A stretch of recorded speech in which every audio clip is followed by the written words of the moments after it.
Considérons la solitude de Christ dans la mort. Oublions pour l'instant qu'il y avait les Lévites portant l'arche sur leur épaule, car les descriptions qui en est faites ne permettent pas de les placer sur le devant de la scène.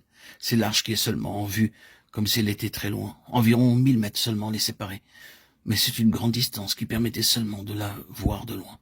Combien seul il était dans la mort. Alors tous les disciples abandonnèrent et prirent la fuite. Matthieu 26, 56.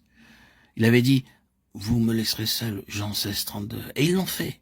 Et ensuite, le tiraillement le plus profond de tous. Mon Dieu, pourquoi m'as-tu abandonné? Matthieu 27, 46. Sa solitude dans la mort est dépeinte par l'arche. Considérons-le. Voici l'agneau de Dieu qui ôte le péché du monde. Jean 1, 29. Pourquoi donc cette solitude? Vous voyez, il n'y avait nul autre que lui pour pouvoir payer le prix du péché. Il n'y avait personne d'assez grand pour porter le péché du monde. Il était le seul qui pouvait le faire. Et cela l'entraînait dans une extrême solitude. Qui a pleinement été abandonné de Dieu, qui a connu cela. Remercions Dieu. Nous ne connaîtrons jamais cela. Il n'est pas nécessaire d'avoir conscience que Dieu nous ait abandonnés. Cela n'est pas nécessaire et certes, nous ne pourrions pas y survivre.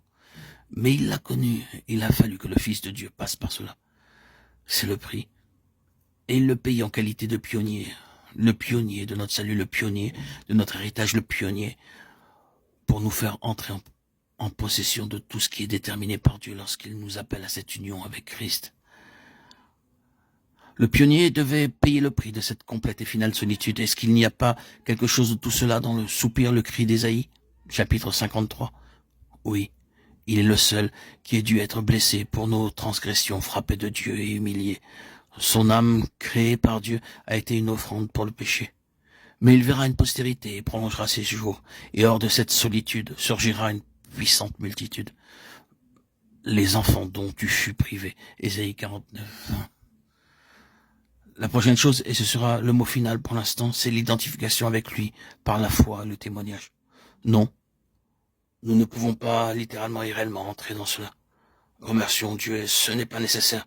Je veux dire que nous ne sommes pas appelés à passer par tout ce qu'il a dû traverser, mais nous sommes appelés à prendre une position de foi, à attester tout cela d'une manière très pratique. Pas seulement en le saisissant comme si c'était nôtre, mais reconnaître que c'est seulement à nous à cause de lui, seulement à nous en lui. Cela implique une identification de vie avec lui. Cette identification par la foi et par le témoignage est vue comme un commandement de Dieu et comme ce qui devrait être réalisé. Hors du lit du Jourdain, hors du lieu où tout avait été réalisé par le grand pionnier du rachat, des pierres devaient être prises. Et remarquons-le par 12 hommes. Prenez 12 hommes parmi le peuple, un homme de chaque tribu, Josué 4:2. En effet, un homme de chaque tribu est ici représenté. C'est une affaire personnelle pour chaque homme, une pierre.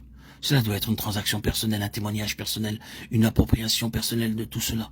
Nous devons le porter sur nos épaules en nous y assujettissant notre engagement envers lui, notre engagement dans la mort du Seigneur Jésus, au fait qu'en lui, nous mourrons, notre engagement dans son ensevelissement. Nous avons donc été ensevelis avec lui, Romains 6:4. Puis vient notre identification à sa résurrection.